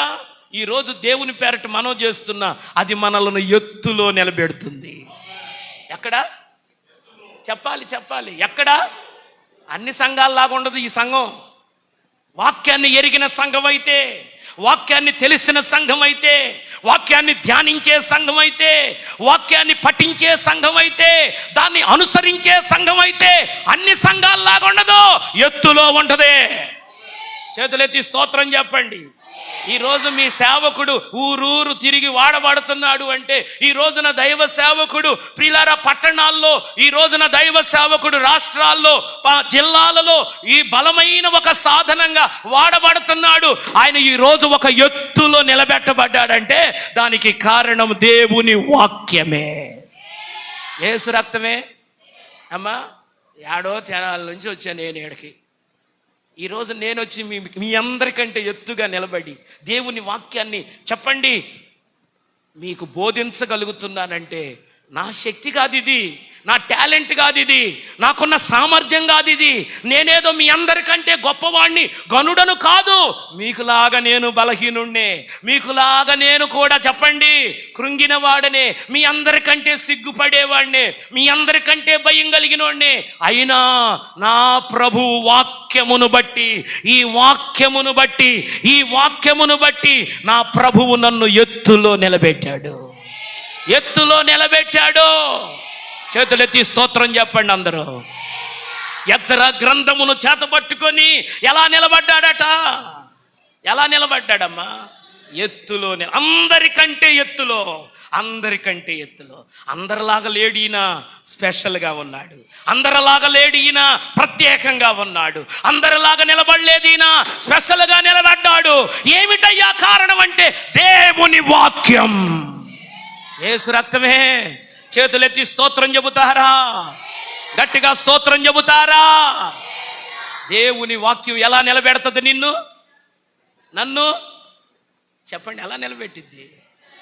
నేను కోరుకుంటున్న ఒక సేవకుడిగా ఈ తూర్పుపాలెంలో ఉన్న ఈ తెలుగు బాప్టిస్ట్ సంఘం ఎత్తులో నిలబడాలి, ఎరిగిన సంఘముగా ఉండాలి, లేఖనాలు తెలిసిన సంఘముగా ఉండాలి, లేఖనాలను పరిశోధించే సంఘముగా ఉండాలి. యేసు రక్తమే. నీకు వాక్యం తెలిస్తే అందరికంటే ఎత్తులో నిలబడతావు. యవనస్తులారా, వాక్యం చదవండి, రోజు ధ్యానించండి, దాన్ని బాగా పఠించండి, దానిలో ఉన్న లోతులను ఎరగండి. ఆ వాక్యము నీకు జ్ఞానాన్ని ఇస్తుంది. ఈ జ్ఞానం నిన్ను అందరికంటే ఎత్తులో నిలబెడుతుంది. అది నీ శత్రువుల కంటే మించిన జ్ఞానం ఇస్తుంది. అది నీ దేవుని బిడ్డల బోధకుల కంటే ఎక్కువ జ్ఞానం ఇస్తుంది. పెద్దల కంటే ఎక్కువ జ్ఞానం ఇస్తుంది. నిన్ను ఎత్తులో నిలబెడుతుంది. ఇప్పుడు కొట్టండి చప్పట్లు, గట్టిగా గట్టిగా చప్పట్లు కొట్టండి. హల్లెలూయా, హల్లెలూయా, హల్లెలూయా. నీ వాక్యమే నన్ను బ్రతికించేది, నా బాధలలో నెమ్మదినిచ్చేది. నీ వాక్యమే నన్ను బ్రతికించేది, నా బాధలలో నెమ్మదినిచ్చేది. నీవు పలికితే నాకు మేలయ్యా, నీవు పలికితే నాకు మేలయ్యా. నీ రక్షణే నాకు చాలయ్యా, నీ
రక్షణే నాకు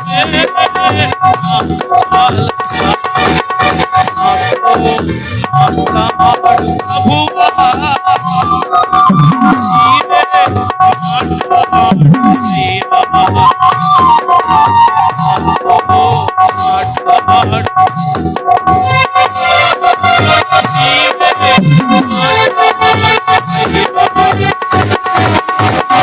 హల్లెలూయా.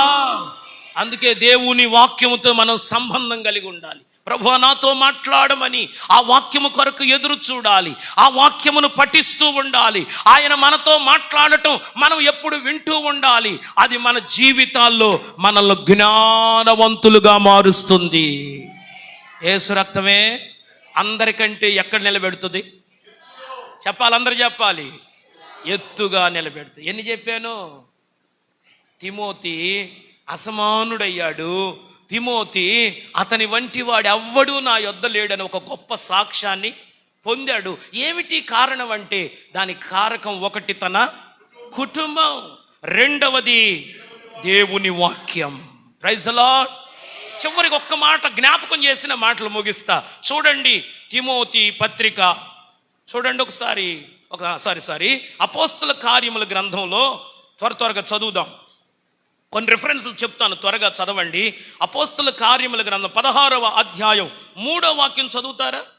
అతడు తనతో కూడా బయలుదేరి అమ్మా అతడు అతడు తనతో కూడా బయలుదేరి ఆ, రావాలనని ఆ.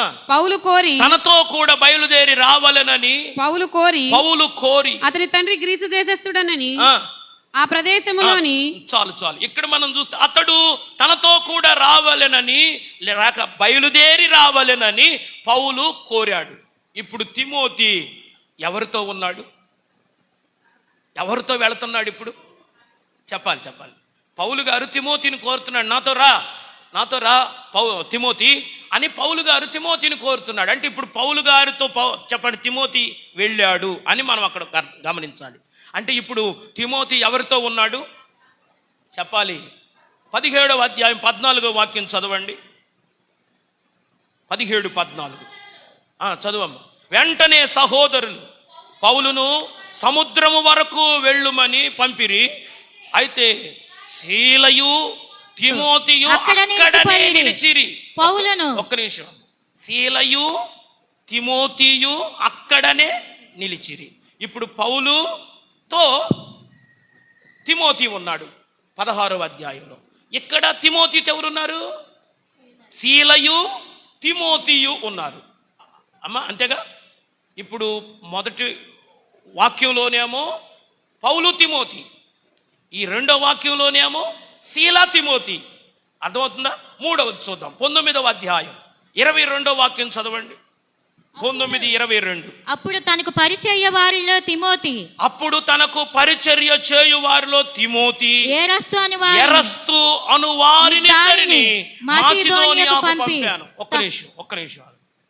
తిమోతితో ఇప్పుడు ఎవరున్నారు అమ్మా? తిమోతితో ఎవరున్నారు? ఎరస్తు అనే వ్యక్తి ఉన్నాడు. మొదట ఎవరితో ఉన్నాడు? పౌలుతో ఉన్నాడు. తర్వాత ఎవరితో ఉన్నాడు? శీలతో ఉన్నాడు. ఇప్పుడు ఎవరితో ఉన్నాడు? ఎరస్తుతో ఉన్నాడు. స్తోత్రం కలుగును గాక. ఇప్పుడు 20వ అధ్యాయం 4వ వాక్యం చదవండి. మరియు పుర్రు కుమారుడు బెరయ పట్టణస్థుడునైన సోపత్రును ఆ మాటలు అండర్లైన్ చేసుకోండి. అక్కడ సోపత్రు తెసలోనికలో ఉన్న అరిస్తార్కు సోపత్రు ఒక వ్యక్తి. అమ్మ ఒక నిమిషం. సోపత్రు ఒక వ్యక్తి, అరిస్తార్కు ఒక వ్యక్తి. తర్వాత సెకుందు అనే వ్యక్తి ఇంకొక వ్యక్తి. దెర్బే పట్టణస్థుడైన గాయి అనేటువంటి ఒక వ్యక్తి. తర్వాత తిమోతి. ఆ తర్వాత ఆసియా దేశస్థులైన తుకీకు, త్రోఫీము అతనితో కూడా వచ్చిరి అనే మాట మనం చదువుతున్నాం. ఇక్కడ వీళ్ళందరూ మనం చదివితే 1 సోపత్రు, 2 అరిస్తర్కు, 3 సెకుందు, 4 గాయి, 5 తుకీకు, 6 త్రోఫీము. వీళ్లతో పాటు తిమోతి. అర్థమవుతుందా? అంటే వీళ్ళందరితో తిమోతి తన ప్రయాణాన్ని కొనసాగిస్తున్నాడు. మొదట ఎక్కడున్నాడు? పౌలుతో ఉన్నాడు. తర్వాత ఎక్కడున్నాడు? శీలతో ఉన్నాడు. తర్వాత ఎక్కడున్నాడు? ఎరస్తుతో ఉన్నాడు. తర్వాత త్రోఫీము సోపత్రుతో, సెకుందుతో, తర్వాత అరిస్తర్కుతో, తర్వాత గాయుతో, తుకీకుతో, త్రోఫీముతో ఈయన తన జీవితంలో కొనసాగుతున్నాడు అని మనం గుర్తుపెట్టుకోవాలి. అసలు ఈ తిమోతి అనే వ్యక్తి వీళ్ళందరితో ఉన్నాడు అని దేవుని వాక్యం చెబుతుంది. అసలు వీళ్ళందరూ ఎవరు? ఇది నా ప్రశ్న. అసలు వీళ్ళందరూ ఎవరు? నేను ఈ మాటలు ఎందుకు చదివించాను అంటే అసలు వీళ్ళందరూ ఎవరో మనకు తెలియాలి. ఇప్పుడు తిమోతి వీళ్ళతో ఉన్నాడట, వీళ్ళతో వెళుతున్నాడట, వీళ్ళతో ప్రయాణం చేస్తున్నాడట, వీళ్ళతో పరిచర్య చేస్తున్నాడట, వీళ్ళతో కలిసి జీవిస్తున్నాడట. అసలు వీళ్ళందరూ ఎవరు? వీళ్ళందరూ ఎవరు అని అంటే మనందరం ఒక్క మాటలో తెలుసుకోవాలంటే వీళ్ళందరూ భక్తులు. స్తోత్రం కలుగును గాక. వీళ్ళందరూ ఎవరమ్మా? క్రీస్తును ఎరిగి క్రీస్తు శిష్యులుగా మారి క్రీస్తు పరిచర్యలో కొనసాగుతూ సేవకుల చేతి క్రింద పరిచారకులుగా ఉండి దేవుని పనిలో బహుబలంగా వాడబడుతున్న దైవ సేవకులు. చేతులెత్తి స్తోత్రం చెప్పండి, గట్టిగా స్తోత్రం చెప్పండి. అంటే ఇప్పుడు తిమోతి ఎవరితో సహవాసం చేస్తున్నాడు? ఇప్పుడు చెప్పేగా. ఇప్పుడు తిమోతి అనే వ్యక్తి ఎవరితో సహవాసం చేస్తున్నాడు? అది ఆ మాట కావాలి. వీళ్ళందరూ ఎవరు? ఇప్పుడు మనం చెప్పుకున్న వీళ్ళందరూ ఎవరు అని అంటే వాళ్ళందరూ భక్తులు, దేవుని పనిలో కొనసాగుతున్నవారు, దేవుని కొరకై వైరాగ్యం కలిగి నడుంగట్టుకొని శ్రమలైన కష్టాలైన క్రీస్తు కొరకే, సావైన బ్రతుకైనా క్రీస్తు కొరకే అని వారు తమ జీవితాల్లో తీర్మానాలు చేసుకొని వారు భక్తిని కొనసాగిస్తూ దేవుని రాకడ కొరకు ఆయత్త పడుతున్న వారు. ఇప్పుడు ఈయన తన జీవితంలో ఎవరితో సహవాసం చేస్తున్నాడు? చెప్పాలి. ఈయన సహవాసం ఎవరితో ఉంది? భక్తులతో సహవాసం. ఇప్పుడు నేను అడుగుతున్నా, తిమోతి తన జీవితంలో అసమానుడు అవటానికి 3వ కారణం ఏంటో తెలుసా? భక్తుల సహవాసం. ఎవరి సహవాసం? ఎవరి సహవాసం అమ్మా? ఇప్పుడు నీవు నేను ఎవరితో సహవాసం చేస్తున్నావు? ఒక భక్తుడు అన్నాడు, భక్తుడు మరొక భక్తుడిని తయారు చేస్తాడట. ఏమో అర్థమవుతుందా? భక్తుడు మరొక భక్తుడిని తయారు చేస్తాడట. అవును, భక్తుడు ఒక్కొక్క భక్తుడిని తయారు చేస్తాడు. లోకస్తుడు, తాగుబోతు, జోదగాడు, వ్యభిచారి, వారు ఏమై ఉన్నారో వారిని తయారు చేస్తారు. ఈరోజు చెప్తున్నా, నువ్వెవరితో సహవాసం చేస్తున్నావు? నీ స్నేహం ఎవరితో? బూతులాడే వారితోనా? త్రాగుబోతులతోనా? జోదగాళ్లతోనా? వ్యభిచారులతోనా? ముసలమ్మ ముచ్చట్లాడే వాళ్ళతోనా? ఇరుగు పొరుగు సంగతులన్నీ చెప్పండి పోసగుచ్చినట్టు వాళ్ళకి వీళ్ళకి చెప్పే వాళ్ళతోనా? ఈరోజు దేవుని సన్నిధిలో ఎవరితో నీ సహవాసం? మన స్నేహం ఎవరితో? దేవుని పేరట మనం చేస్తున్న ఈ రోజున నువ్వు భక్తుడివైతే నీవు దేవుని సన్నిధిలో భక్తులను తయారు చేసే ఒక కార్యక్రమంగా నువ్వు మార్చబడాలి. చేతులెత్తి స్తోత్రం చెబుతారా?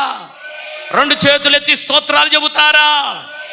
నువ్వు నేను భక్తులమైతే మరొక భక్తుడిని తయారు చేయాలి. ఒకవేళ మన జీవితంలో మన స్నేహం భక్తులతో చేస్తే ఆ భక్తులు మనల్ని భక్తులుగా తయారు చేస్తారు. అందుకే సామెతల గ్రంథంలో ఉంటుంది 7వ అధ్యాయం 7వ వాక్యంలో 27వ అధ్యాయం 17వ వాక్యంలో రాయబడి ఉంటుంది, ఇనుము చేత ఇనుము పదునగును అని రాయబడి. ఇనుము చేత ఇనుము ఏమైద్దట? పదునవుద్దట. ఇనుము చేత ఇనుము పదునవుతుందట. ఇంకొక ఇనుము పదును కావాలంటే ఇంకొక ఇనుముతో ఏం చేయాలి? చెప్పండి అమ్మా. ఒక ఇనుము పదునవ్వాలంటే మరొక ఇనుముతో దాని మీద రాయాలి. ఏమా రాపిడి జరగాలి. అప్పుడే చెప్పండి ఇంకొక ఇనుము ఏమైద్ది? పొదునవుద్ది.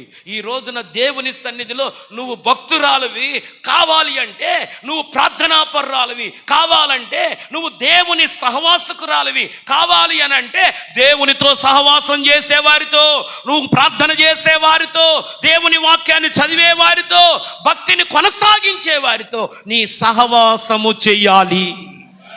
చేతులెత్తి స్తోత్రం చెప్పు. ఓ యవనస్తులారా, మీ స్నేహాలు ఎవరితో? మీ సహవాసాలు ఎవరితో? ఈరోజు దేవుని సన్నిధిలో ఒక దైవ సేవకుడిగా నేను జ్ఞాపకం చేస్తున్నా, నువ్వు భక్తులతో సహవాసం చేస్తే నీవు కూడా భక్తుడుగా తయారవుతావు, అసమానతలో నిలబెట్టబడతావు. ఆ మాటలు ముగించే ముందు చెప్తున్నాను, చివరిగా మన జీవితంలో అసమానులం కావాలంటే మొదటిగా మన కుటుంబం కారణం కావాలి, రెండవది దేవుని వాక్యం కారణం కావాలి, మూడవది మనం భక్తుల సహవాసం కారణం కావాలి. అలాగున మనం చేయగలిగితే మన జీవితంలో మనము అసమానులంగా మార్చబడతాము అని దేవుని పేరట మనవి చేస్తున్నా. ఇప్పుడు చదవండి సామెతల గ్రంథం 7వ అధ్యాయం 7వ వాక్యంలో చివరి మాట చెప్తున్నాను, నా మాటలు ముగిస్తాను. 7వ అధ్యాయం 7వ వాక్యంలో రాయబడి ఉంటుంది, జ్ఞానము లేని వారి మధ్య బుద్ధి లేని పలుచువాడిని ఒకడిని చూశాను నేను అన్నాడు. ఎవరు?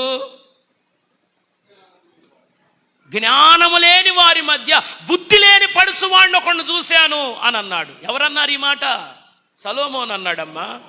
సొలొమోను అంటున్నాడు, నేను కొంతమందిని చూస్తున్నాను, కొంతమంది గుంపు కూడి ఉన్నారు. ఎవరయ్యా వాళ్ళు అంటే జ్ఞానం లేనోళ్ళు. ఆ జ్ఞానం లేనోళ్ళ మధ్యలో ఎవడున్నాడో తెలుసా? బుద్ధి లేని పడుచోడున్నాడు అన్నాడు. అంటే జ్ఞానము లేని వారి మధ్య మనము బుద్ధి లేని వారముగా ఉండకూడదు. జ్ఞానము లేని వారి మధ్య బుద్ధి లేని వారంగా ఉండకూడదు. మనం ఎలా ఉండాలి అని అంటే, జ్ఞానము లేని వారి మధ్య బుద్ధి లేని వారంగా ఉండటం కంటే భక్తుల మధ్య మరొక భక్తులముగా నిలబెట్టడం మంచిది. చేతులెత్తి స్తోత్రం చెప్పండి, గట్టిగా స్తోత్రం చెప్పండి. భక్తుడు మరొక భక్తుడిని తయారు చేస్తాడు. ఇనుము మరొక ఇనుమును చెప్పండి పదును పెడుతుంది. అలాగే ఈరోజు నువ్వు నేను భక్తుల సహవాసం చేస్తే మనం కూడా భక్తులముగా మార్చబడతాము. తిమోతి ఈరోజు అసమానతలో నిలబడ్డాడు అంటే దానికి కారణం ఆయన సహవాసం. ఎవరితో? మరి నీ సహవాసం ఎవరితో? సీరియళ్ళు సహవాసం చేసి అత్తలను చంపుతున్నారంటగా. సీరియళ్ళతో సహవాసం చేసి చాలామంది అత్తని ఎట్ట చంపాలో, భర్తను ఎట్ట టార్చర్ పెట్టాలో ఈ నేర్చుకుంటున్నారట. అంతేగా, మనం దేంతో సహవాసం చేస్తే చెప్పండి ఆ అనుభవాలే వస్తాయి. కానీ తిమోతి అలా లేడు. తిమోతిని గురించి పౌలు అంటాడు, అతని వంటి వాడి నా దగ్గర. ఈరోజు చెప్తున్న దైవ సేవకుడిగా నువ్వు నేను, ఇక్కడ కూడి ఉన్న యవనస్తులు, ఇక్కడున్న సేవకులు, ఇక్కడున్న పనివారు, ఇక్కడున్న పరిచారకులు, దేవుని సన్నిధిలో వారు స్త్రీలైనా పురుషులైనా పెద్దలైనా మరి ఎవరైనా కావచ్చు, ఈరోజు మన జీవితంలో తిమోతిలాగా ఒక గొప్ప సాక్ష్యాన్ని పొందాలి. అతని వంటి వారు ఎవరూ లేరు అని మన జీవితంలో ఆయన్ని గూర్చి ఎలా విన్నామో, ఈరోజు ఈ సంఘము వంటి సంఘం ఏది లేదు పత్తిపాడు మండలంలో అనాలి. చేతులెత్తి స్తోత్రం చెప్పండి. ఇలాంటి సేవకుడు ఎవరూ లేరు అని దేవుని సన్నిధిలో సేవకులందరినీ మించిన వాడు అని చెప్పబడాలి. దేవుని సన్నిధిలో ఇక్కడ కూడి ఉన్న యవనస్తులారా, ఈ ఊర్లోనే ఇలాంటి యవనస్తుడు లేడు అని నీ గురించి సాక్ష్యం చెప్పబడాలి. చప్పట్లు కొట్టు ప్రభువును కనపరచు.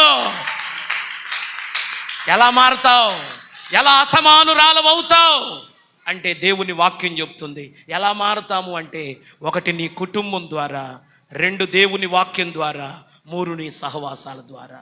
మారతావా? అలాగున మార్చబడదామా? అసమానులంగా ఉందామా?